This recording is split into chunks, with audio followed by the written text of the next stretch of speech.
The night of February 10th, 1258 was quiet in a way that felt wrong. Ibn al-Qami stood at the window of his office in the administrative quarter of Baghdad and looked out at a city that was still technically standing. The walls had not yet fallen completely. The markets had been closed for weeks, but the buildings remained. The House of Wisdom still stood. The minarets still rose above the roofline in the same configuration they had held for generations. But the eastern quarter was gone. Mongol soldiers had been moving through its streets for 5 days.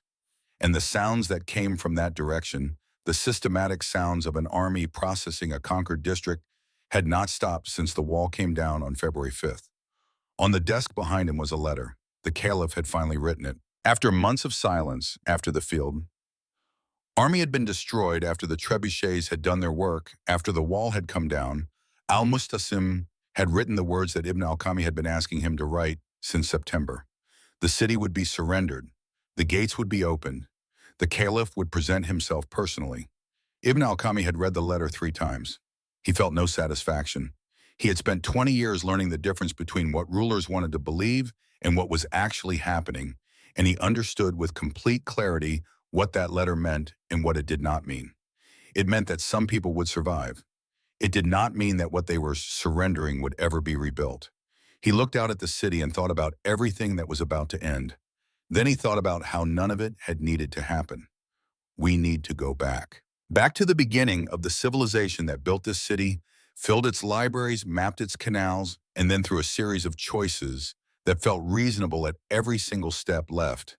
Everything it had built completely undefended. Baghdad was not built in a day, and it was not lost in one either. But it was lost in a way that still teaches lessons to anyone willing to sit with the discomfort of what those lessons actually mean. This is the story of the last caliph of Baghdad. It is a story about power and what happens when a man confuses the symbol of power with power itself. It is a story about a system so refined and so ruthless that it did not need hatred to destroy a civilization. It needed only consistency. And it is a story about what every leader in every era owes to the people who depend on them.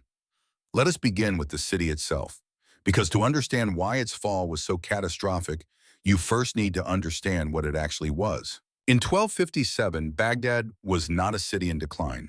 This is the first thing to understand, and it matters enormously because the story of Baghdad's fall is sometimes told as if it were inevitable, as if a weakening empire finally met a force it could not withstand. That version of the story is comfortable. It suggests a kind of natural order, a cycle of rise and fall that makes the destruction feel less like a choice and more like weather. But Baghdad in 1257 was not weather-beaten. It was not exhausted. It was not hollowed out by centuries of decay. It was alive. The city's population exceeded 1 million people at a time when most European capitals held fewer than 50,000. Its markets traded goods from China in the east to Cordoba in the west. Merchants who arrived from the edges of the known world found a city that could absorb their goods, pay fair prices, and send them home with commodities they had never encountered before. The diversity of what moved through Baghdad's markets was not a symbol of ambition. It was evidence of function. The city worked at a scale and sophistication that had no parallel anywhere on earth. The canal system beneath Baghdad's streets was an engineering achievement that had taken generations to perfect. Fresh water moved through underground channels to neighborhoods across the city, serving hospitals, bathhouses, and private homes with a reliability that would have seemed miraculous to visitors from less organized places. The infrastructure of daily life in Baghdad in 1257 was by any honest measure the most sophisticated on earth. But the true measure of Baghdad was not its canals or its markets. It was its libraries. The House of Wisdom had stood for nearly 5 centuries as the greatest center of learning the world had ever produced.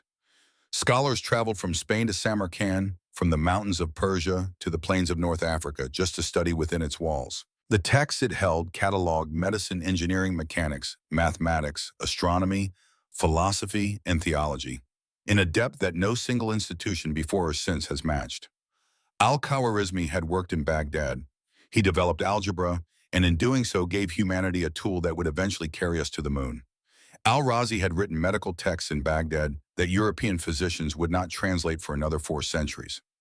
The scholars of Baghdad were not preserving ancient knowledge. They were building new knowledge, combining Greek philosophy with Persian astronomy, with Indian mathematics, with Islamic law, into something that had never existed before and would not exist again in quite the same form after February 1258. This was the inheritance that al-Mustasim had received.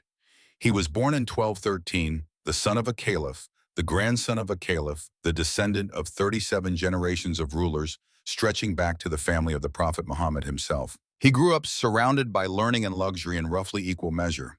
He learned Arabic poetry and Quranic scholarship. He understood the theological basis of his authority with the depth of a man who had been raised to embody it rather than simply exercise it. He was by all accounts a genuinely devout and genuinely intelligent man. In 1242, at the age of 29, he became caliph. He was 44 years old in 1257, which means he had been ruling for 15 years when the letter arrived. 15 years of managing a vast and complex civilization. 15 years of making decisions, settling disputes, receiving ambassadors, directing scholars, and navigating the internal politics of a court that had been operating in one form or another for 5 centuries. He was not inexperienced. He was not unintelligent. He was not in any meaningful sense of the word weak, but he had a blind spot so large that it would swallow everything he had inherited. He had never been truly tested, not in the way that a man is tested when the systems he relies on stop working, not in the way that strips away title and tradition and theology and leaves only the question of what you are actually able to do with the resources you actually have. Every crisis he had managed during 15 years of rule had been solved in the end by the weight of his authority. Disputes settled because he was the caliph, and the caliph's word carried the weight of the prophet's legacy. Ambassadors deferred because they were dealing with the commander of the faithful.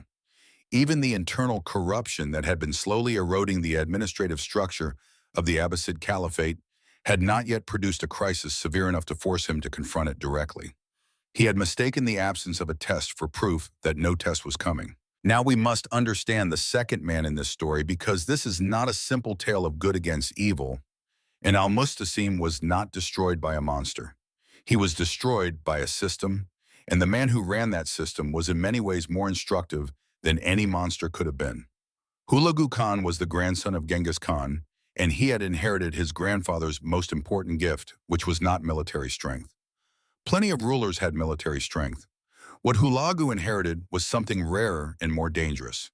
He had inherited a way of thinking about power that stripped away every layer of sentiment, tradition, and symbolism until only function remained. In 1253, the Mongol Kurultai, the great council of Mongol leadership, gave Hulagu a specific and carefully worded objective. He was not told to conquer the lands between Mongolia and the Mediterranean. He was told to secure submission from every state in that region. The distinction was not subtle. Conquest meant occupation administration and the enormous ongoing expense of holding territory by force. Submission meant compliance tribute and acknowledgement of Mongol supremacy. The Mongol system was not built on hatred. It was not fueled by religious conviction or ethnic rivalry or the desire for revenge. It was built on a logic so cold and so consistent that it functioned almost like mathematics. Cities that submitted early survived. Their rulers kept their positions. Their markets kept operating. Their people lived. They paid tribute and acknowledged that the Mongols sat at the top of the hierarchy of power, and in exchange they received the one thing that every city in the medieval world wanted more than anything else: predictability. Cities that refused faced a process so thoroughly documented that by 1257 every ruler between Persia and Egypt had access to detailed accounts of exactly what happened. Mongol envoys arrived first carrying written terms. Submit immediately, send tribute, provide hostages, acknowledge Mongol authority. If the answer was yes, life continued. If the answer was no or silence, the envoys left, and weeks or sometimes months passed in quiet, and then the horizon filled with the most organized military force the medieval world had ever produced. Hulagu had applied this system across Persia in the years before 1257. Nishapur refused. It was erased. Merv refused. Its population was counted, then eliminated. Herat refused. Its buildings were reduced to foundations. These were not small towns. These were major cities with strong walls and significant garrisons, and they had ceased to exist because they had made the same calculation that al-Mustasim was about to make.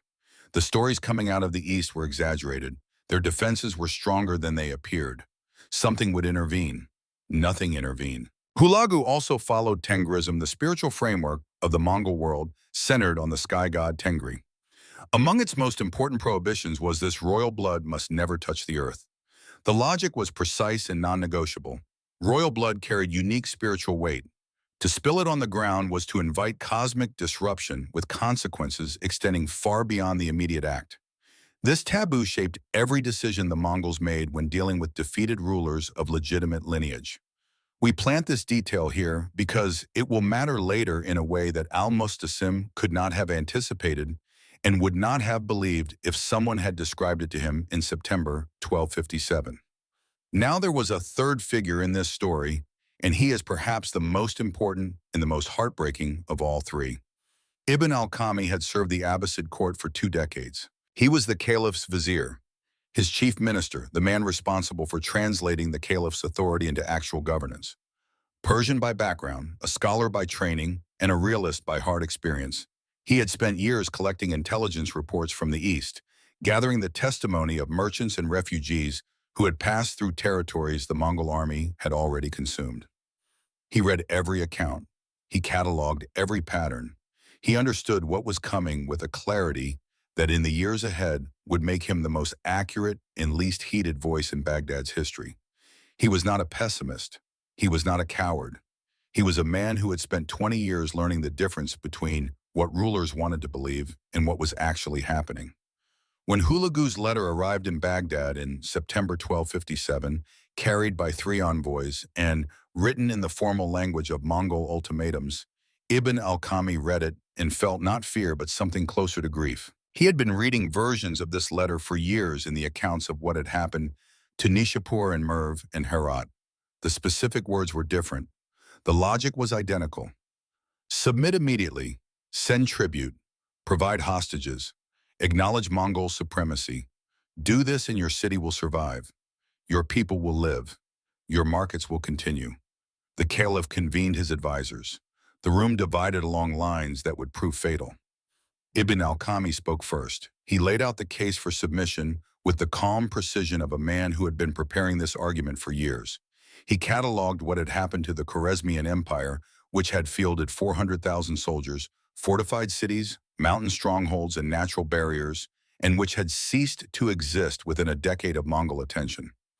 He described the system that Hulagu had refined over years of campaigning across Persia. He explained as clearly as language allowed that the question facing the caliph was not whether Baghdad could defeat the Mongol army, because it could not. The question was whether Baghdad could survive as a functioning city by submitting before the siege began, which it could. He was not advocating for surrender out of cowardice. He was advocating for survival out of clarity. The military commander disagreed. He argued from professional pride and genuine strategic misunderstanding. The Mongols were steppe cavalry, he said. They excelled in open terrain. Baghdad's walls had never been breached. The Mongols were operating far from their supply base. A determined defense would cost them more than the prize was worth. Every one of these arguments contained a kernel of truth. The Mongols did prefer open terrain. Baghdad's walls were genuinely formidable. The supply lines were genuinely extended. But the arguments missed the fundamental point that Ibn al-Qami had been trying to make. The Mongols were not an army you could outlast. They were a system you had to either join or be consumed by. The question of whether their cavalry preferred open terrain was irrelevant when they had engineers capable of reducing any wall ever built by human hands. The question of supply lines was irrelevant when Hulagu had spent years positioning resources for exactly this campaign. The third faction appealed to theology. Baghdad was the seat of the caliphate. The city had been founded as the axis of Islamic civilization. God would not allow pagans to destroy the legacy of the prophet. Divine protection was a form of strategic resource that no military calculation could fully account for. Al-Mustasim listened to all 3 arguments. He was 44 years old. He had ruled for 15 years. He had inherited a title that had survived civil wars, rival claimants, internal decay, and the rise and fall of multiple empires around it. And in all 15 of those years, the title had been enough. He looked at Hulagu's letter, and he made the decision that would end 5 centuries of Abbasid rule. We are the caliphate. We do not submit to threats from horsemen. Ibn al-Qami tried once more. If we refuse, they will come. The walls will not matter. The theology will not matter. They will come with engineers and mathematics in a patience that makes our strongest arguments irrelevant. Let them come, the caliph replied. The envoys left Baghdad on September 24th, 1257. They carried silence. 300 miles to the east, Hulagu received their report. He did not raise his voice. He did not express anger or contempt or satisfaction. He turned to his senior general and spoke 4 words that contained in their quietness all the violence that was about to follow. Prepare the engineers. Now here is the detail that history tends to pass over quickly because it is unglamorous and uncomfortable, and it is the most important detail of everything that followed. After the envoys departed, Baghdad did nothing. Not strategically nothing. Literally nothing. The treasury did not open. The walls were not reinforced. No additional soldiers were recruited. No emergency provisions were stockpiled. No intelligence network was mobilized to track Hulagu's movements. No diplomatic missions were sent to potential allies. No engineering assessments were commissioned on the wall's vulnerabilities. For 7 weeks between late September and mid-November 1257, the greatest city in the world went about its daily business as if the most dangerous military force in the history of the medieval world had not just been told in writing that it was coming. Scholars continued lecturing in the House of Wisdom. Markets opened and closed on their normal schedules. The caliph attended to his usual administrative duties. Ibn al-Qami sat in his office and read intelligence reports and waited for the thing he knew was coming and could not stop alone. 300 miles east, engineers were measuring timber, calculating trajectories, testing counterweights, assembling the components of machines specifically designed to dismantle walls that had stood for centuries. The civilization at the center of the world was about to discover what happens when sacred authority meets a system that does not recognize the concept of sacred authority. On November 11, 1257, Mongol advance forces appeared on the horizon 30 miles east of Baghdad. The scouts reported roughly 5,000 cavalry, lightly equipped, moving without heavy siege apparatus, without the wagon trains carrying the machinery of systematic destruction. No engineers visible, no catapults, just horsemen in open terrain. Baghdad's military commander looked at this report and saw opportunity. 5,000 cavalry isolated from their main force operating in terrain where they could be intercepted and destroyed. A decisive early victory would do 2 things at once.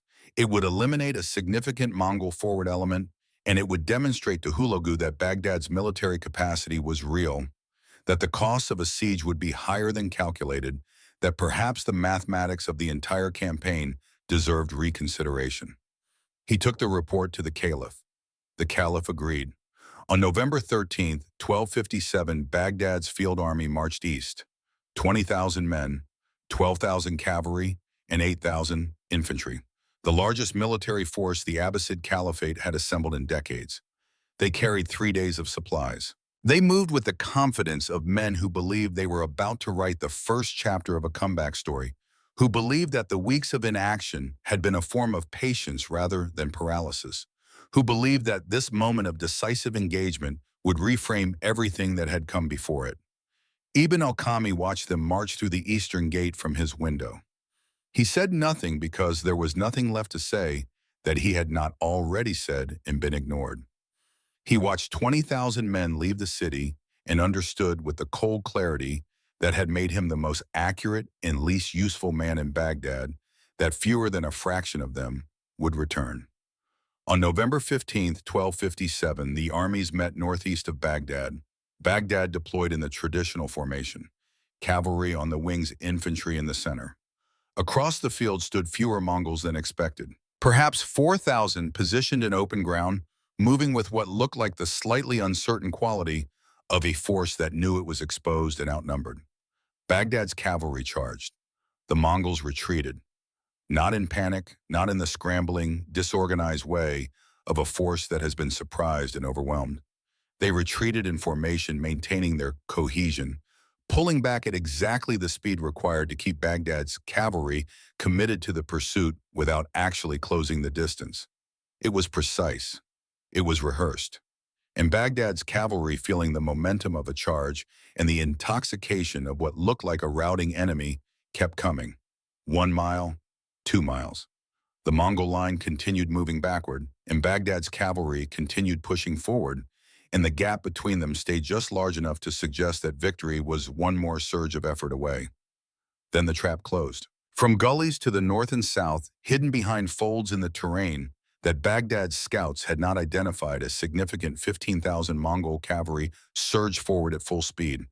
They moved in the coordinated patterns of a force that had rehearsed this specific maneuver until it was mechanical, until every rider knew exactly where to be and exactly when to arrive.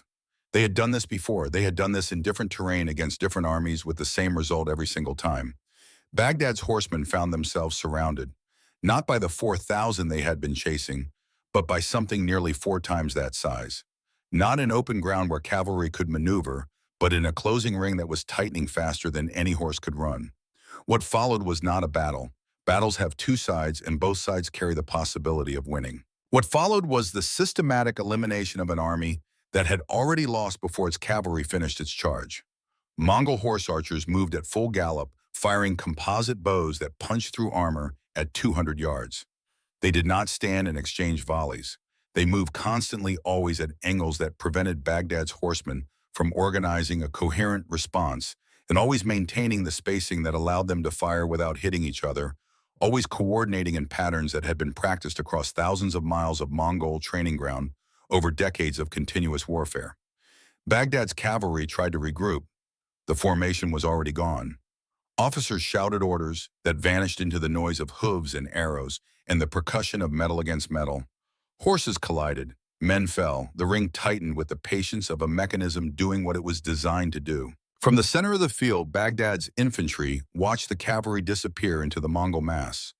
They had marched east expecting to support a decisive charge. They were watching instead the systematic destruction of the largest fighting force Baghdad had assembled in a generation. Panic spread through the infantry ranks. They stopped being an army and became a collection of frightened men moving in the same direction, and the direction was home. The Mongols did not chase them. They tightened the ring around the trapped cavalry and finished the work with methodical patience. By nightfall, it was over. Of the 20,000 men who had marched east from Baghdad on November 13th, fewer than 3,000 made it back to the city gates. The caliph's personal guard was gone. The mercenary cavalry was gone. The professional military force that had taken decades to assemble and could not be quickly replaced had in a single afternoon ceased to exist. This had not been a skirmish. It had been a test. Hulagu had drawn out Baghdad's entire military capacity with 5,000 men, destroyed it with 15,000, and still had 135,000 soldiers waiting. When the survivors staggered through Baghdad's gates with their reports, Ibn al-Qami heard them from his office. He did not go to see the caliph, not immediately.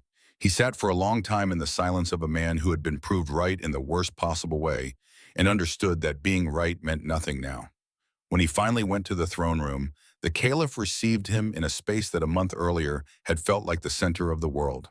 Now it felt like what it was: the last room of a palace inside a city that had just lost everything standing between it and the engineers.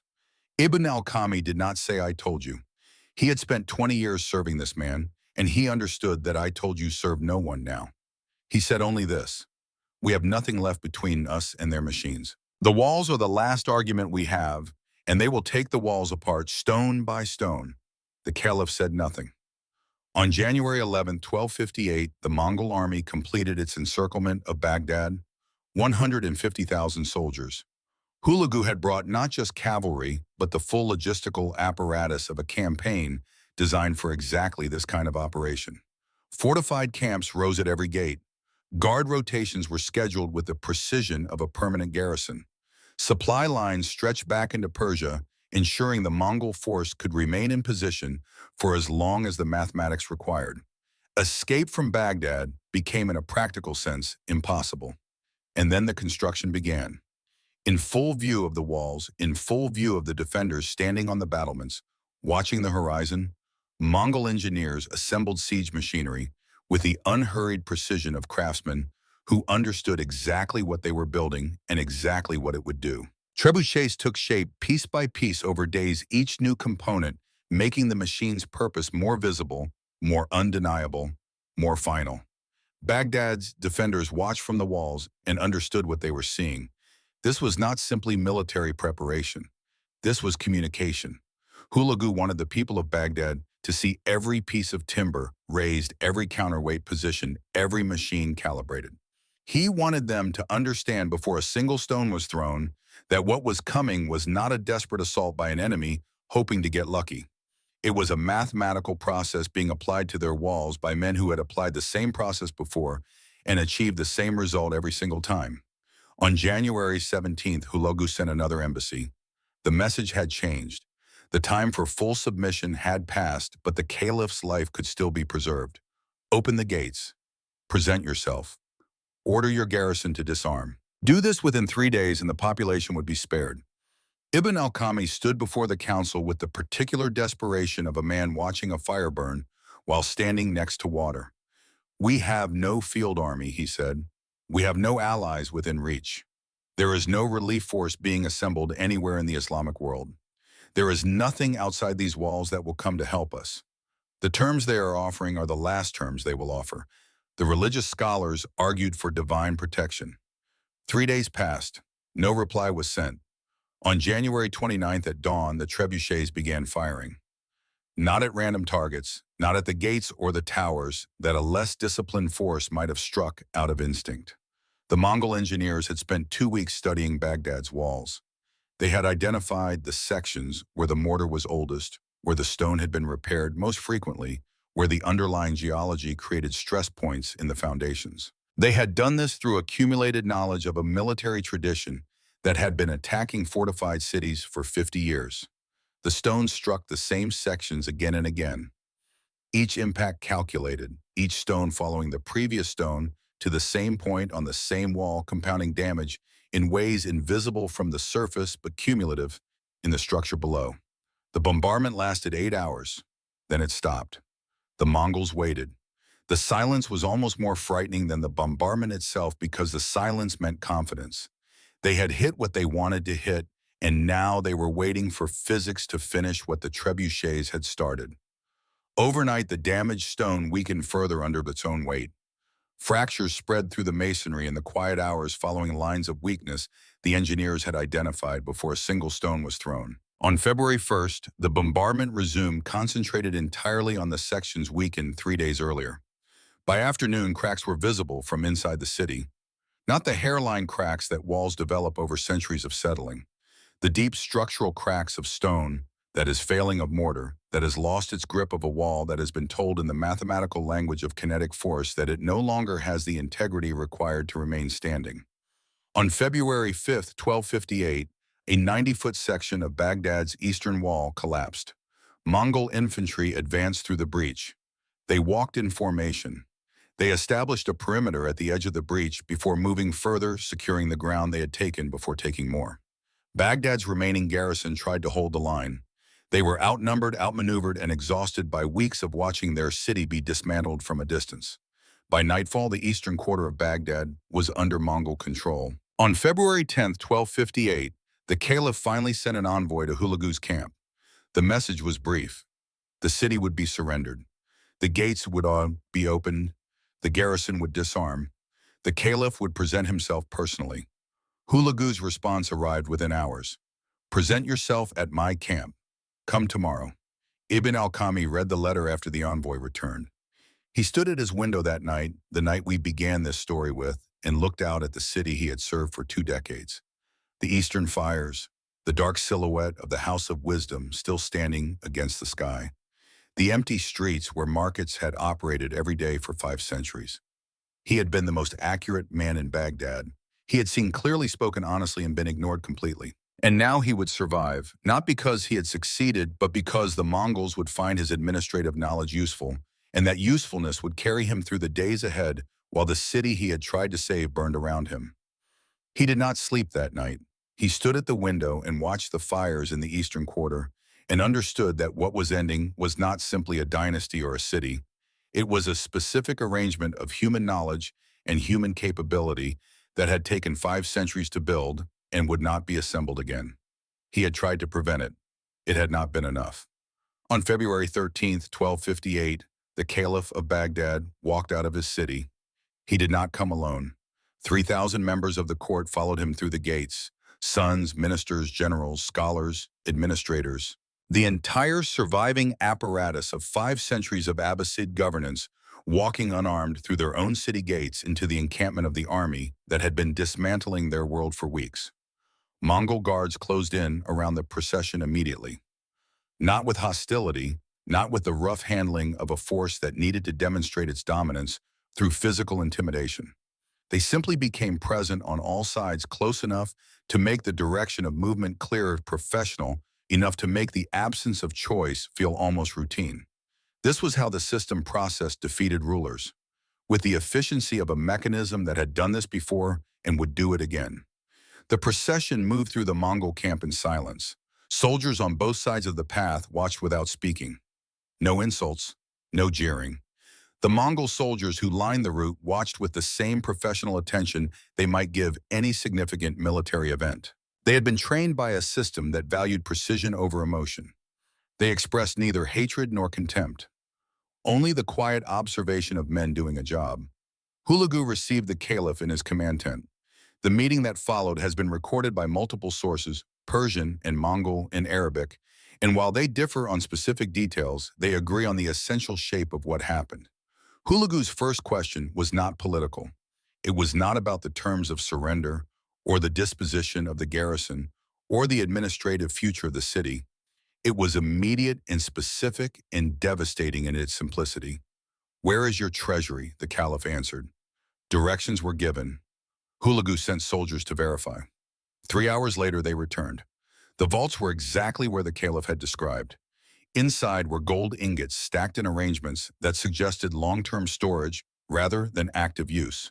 Silver coins filling chests that had not been opened in years. Jewels collected over generations. Silk enough to outfit an army several times over. Hulagu ordered everything documented. Then he ordered the caliph brought to the treasury.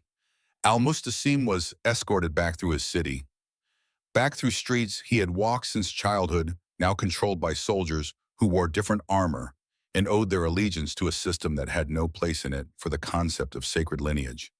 Past buildings that had begun to smolder at their edges, past the outer walls of the House of Wisdom still standing in the pale light of a February afternoon for the last time. The treasury door stood open. Hulagu walked the caliph through the vaults, room after room, vault after vault. The silence between the two men was not the silence of understanding. It was the silence of a question so obvious that speaking it aloud would have been redundant. This gold paid for nothing. This silver sat in darkness while your walls were being studied by engineers who knew exactly where to strike. These jewels outlasted your army, your sovereignty, and the freedom of every person who depended on you. The Persian historian Rashid al-Din records that Hulagu ordered the caliph to eat from the gold, to literally consume the wealth he had valued more than his own people's safety. Whether this happened in the literal sense, or whether it is a rhetorical device capturing the moral reality of what the treasury represented, remains debated by historians. What is not debatable is the underlying truth of the image. The caliph had spent decades protecting this gold, while the people and the walls and the institutions that gave the gold its meaning were left to defend themselves. The treasury scene ended without drama. Hulagu returned to his command tent. Al-Mustasim was escorted outside. Now we must pause to understand what happened next, because the manner of the caliph's death was not arbitrary. It was not the product of Mongol cruelty or the personal animosity of one man toward another. It was the expression of a theological and cosmological framework that shaped every significant decision Mongol leadership made, and understanding it changes the nature of what happened in a way that purely military history cannot capture. We planted this detail in part 1. Now it returns. The Mongols followed Tengrism centered on the sky god Tengri and a set of taboos governing the relationship between human action and cosmic order. Among the most important was the prohibition against allowing royal blood to touch the earth. Royal blood carried unique spiritual significance. To spill it on the ground was to invite a disruption of the cosmic order, with consequences extending far beyond the immediate act. This was not superstition in the dismissive sense. It was a coherent theological position with precise practical consequences. The Mongols did not ignore this taboo when inconvenient. They found methods that satisfied its requirements while achieving the practical outcome required. Al-Mustasim was brought outside the treasury. He was wrapped tightly in a carpet. His arms were bound against his body. His legs were immobilized.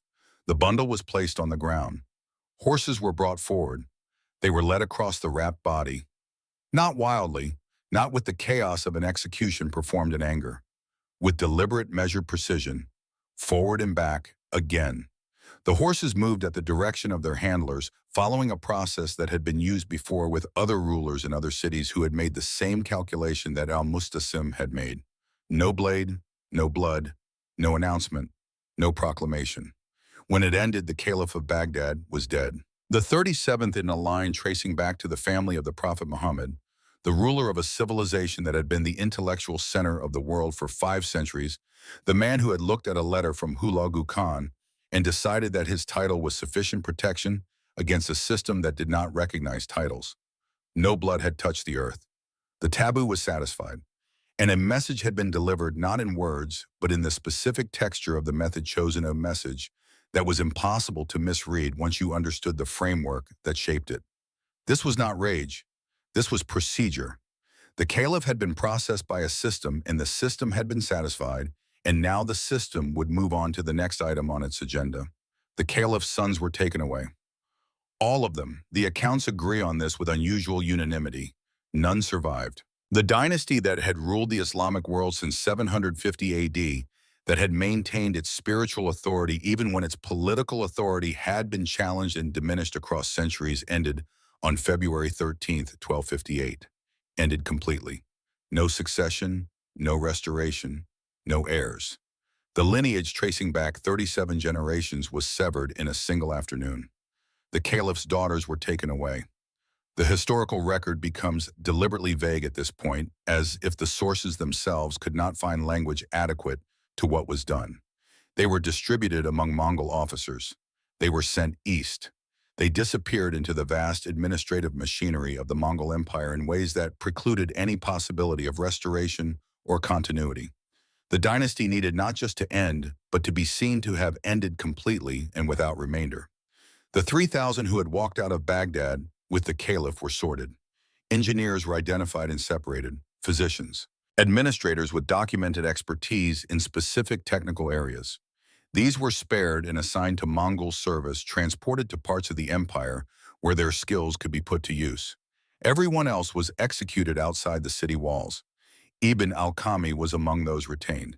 He stood outside the walls as the sorting happened around him and understood what his survival meant. The Mongols had found his knowledge of Baghdad's administrative infrastructure valuable enough to preserve. He would spend the remaining years of his life governing a Baghdad that no longer contained the civilization he had spent his career trying to preserve. Later historians and theologians would accuse him of having arranged Baghdad's fall, of having colluded with Hulagu in exchange for his own survival. The accusations were almost certainly unfair. He had tried to prevent exactly what happened. He had been ignored. And the fact that his practical knowledge made him useful to the Mongols after the fact was not evidence of betrayal. But history does not always distribute its judgments fairly. Ibn al-Qami has carried the mark of traitor for more than 7 centuries. Sometimes the most honest man in the room becomes the symbol of the disaster he warned against. Sometimes the man who sees clearly and speaks truthfully and is ignored and then survives when others die is condemned not for what he did, but for what he failed to prevent. It is one of history's crueler patterns, and Baghdad applied it to the one man who had deserved better. He lived the rest of his life in that city, governing its remnants, administering what was left of its functions, walking the same streets where he had once tried to convince a caliph that the world did not operate according to the rules the caliph believed in. He had been right about everything. It had cost him everything except his life. Then the Mongol army turned its attention to Baghdad itself. For 13 days, Hulagu's soldiers divided the city into sectors and worked through each one with systematic efficiency. Each unit received assigned districts. They moved building by building, street by street. Valuables were collected and cataloged. Gold, silver, jewels, silk spices, manuscripts, all of it documented in careful administrative records that the Mongol Empire maintained with surprising thoroughness, given the scale of destruction it was simultaneously conducting. The House of Wisdom burned. Centuries of accumulated knowledge, texts that existed nowhere else in the world, mathematical and medical and astronomical and philosophical work, representing the combined intellectual effort of generations of the greatest scholars the Islamic world had ever produced, were thrown into the Tigris River. Chronicles written by survivors describe the water turning black with ink. The image is almost impossible to fully absorb. The knowledge of how to build, how to heal, how to understand the movement of stars and the behavior of numbers flowing downstream in a river that had no use for any of it. The Grand Mosque was damaged. The Caliph's palace was destroyed. The canal system that had delivered fresh water to 1 million people for centuries was deliberately sabotaged. Not in anger, as a calculated decision to ensure that Baghdad could not quickly recover its function as a major urban center. The death toll will never be precisely known. Contemporary sources claimed hundreds of thousands. Modern scholarship places the likely number between 90,000 and 200,000. The uncertainty itself is meaningful. Events of this magnitude leave records impossible to fully reconstruct because the people who would have kept the most detailed records were among those killed. On February 20th, 1258, Hulagu ordered his army to withdraw. They left behind a city that was broken but not empty. There were survivors, and Hulagu wanted them there. This is the point that separates the fall of Baghdad from ordinary military destruction, the point that makes it a communication rather than simply an event. Survivors had voices. Survivors carried stories. Survivors walked out of destroyed cities and traveled to other cities and sat down with other rulers and described what they had seen. Within weeks, Damascus knew what had happened to Baghdad. Not just that it had fallen, but how. Not just that the caliph had been killed, but the specific method. The carpet, the horses, the taboo, the careful theological framework within which a civilization's spiritual leader had been processed and discarded like a problem that had been correctly solved. Within months, the story had reached Cairo. Within a year, every court from Anatolia to India knew the full account. And every ruler heard it and sat with the same calculation that Baghdad had failed to make in time. Submit and survive. Retain your position. Pay tribute. Continue governing. Protect your people. Or resist. Lose your army in a carefully designed trap. Watch engineers assemble machines against your walls in full daylight. See your walls come down under mathematical bombardment. Walk out of your own city into someone else's encampment. Be walked through your own treasury in silence. End wrapped in a carpet while the dynasty you inherited dies around you. Damascus opened its gates before Mongol banners were visible on the horizon. Aleppo sent tribute and hostages in advance. Smaller kingdoms and emirates submitted without ever seeing a single Mongol soldier because they had heard the story of Baghdad and the story was sufficient. The Mongols had not destroyed Baghdad in order to own it. They had destroyed it to make sure that every ruler in the region understood completely and permanently what the cost of refusal actually was. The message did not need to be repeated. Once was enough. The Mongol expansion finally met its limit in 1260 at the Battle of Unveiled. The Mamluks of Egypt met a Mongol army in open battle and defeated it. But the way they had prepared for that battle tells you everything about what Baghdad had taught the world. The Mamluks had not trusted their walls. They had not relied on the spiritual authority of their leadership. They had not divided into factions arguing about whether God would intervene on behalf of a sacred institution. They had studied the Mongol system with the same cold analytical attention that the Mongols had given to every city they ever attacked. They had identified the tactical patterns. They had trained their forces to recognize and respond to those patterns rather than be controlled by them. They had built a military organization that was in the most essential sense a system designed specifically to counter another system. The Mamluks did not win at Ain Jalut because they had better walls or more religious conviction or a longer tradition of rule. They won because they understood that the way to defeat a system is not to appeal to the things a system does not recognize. It is to build another system. Baghdad did survive, People returned to the broken city in the years after 1258. Markets reopened, though they were shadows of what they had been. Trade resumed. Basic civic life reconstructed itself from the ruins. But Baghdad never recovered the position it had held. The center of Islamic intellectual life migrated to Cairo, to Damascus, to cities that had survived by making the calculation Baghdad refused to make. The scholars who might have rebuilt the House of Wisdom were dead or dispersed. The mathematics that al-Khwarizmi had developed survived because it had already spread to too many places to be contained by a single catastrophe. But the living tradition of scholarship, the community of minds that had spent 5 centuries pushing the boundaries of human knowledge in a specific place at a specific time, that was not recoverable. Knowledge that has not yet been written down dies with the people who hold it. Questions that have not yet been asked go unasked. Discoveries that were 5 or 10 or 20 years away from being made wait in a future that for Baghdad's scholars never arrived. What endured was the memory, not just of destruction, but of the shape of it, the pattern, the specific sequence of choices that had turned the greatest city in the world into a lesson. Al-Mustasim was not a bad man. He was not a foolish man.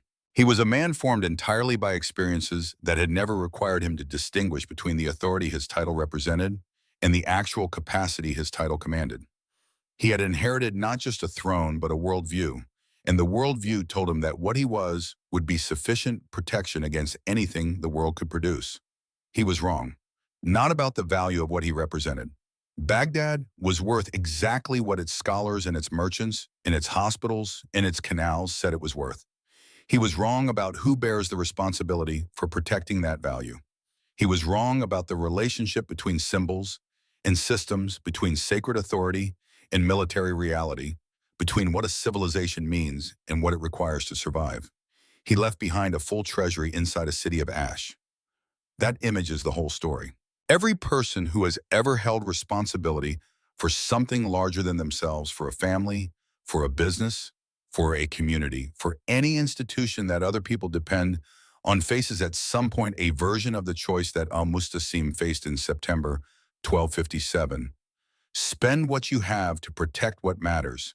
Deploy your resources in service of the people and institutions that give those resources their meaning. Or protect the resources themselves, preserve the symbols of what you have built, and discover too late that symbols without systems are just objects. Objects do not stop siege engines. Think of Ibn al-Qami standing at his window on the night of February 10th, watching the fires in the Eastern Quarter. He had seen clearly. He had spoken honestly. He had been ignored. And he would spend the rest of his life governing the ruins of the thing he had tried to preserve, carrying the weight of having been right and unheard, condemned by history for surviving the disaster he had warned against. Every institution has an Ibn al-Qami, someone who reads the reports, understands the patterns, speaks the truth in the council room, and is told that their analysis is too pessimistic, that the situation is not as serious as they claim, that the walls will hold, that God will intervene, that the title is sufficient. Listen to that person. The Mongol Empire fractured within a century of its greatest expansion. The steppe fell silent. The system that had reorganized the known world dissolved back into the competing interests of the commanders who had built it together. But what happened in February 1258 did not dissolve. It persisted in the chronicles, in the debates of councils, in the calculations of advisors who had read the accounts and understood what they meant. In every room where someone faced a superior force and had to decide whether the dignity of refusal was worth the price of resistance. In every organization where the person with the clearest view of reality was the least comfortable person to listen to. The water of the Tigris ran black with ink in February 1258. 7 centuries later, the lesson has not changed. Look clearly at what is coming. Hear the people in the room who are telling the truth even when the truth is unwelcome. Spend what needs to be spent on what actually needs protecting. And understand before it is too late the difference between what you are and what you have. Al-Mustasim knew what he was. He never understood what he had. Baghdad answered that question in February 1258. The answer is still burning.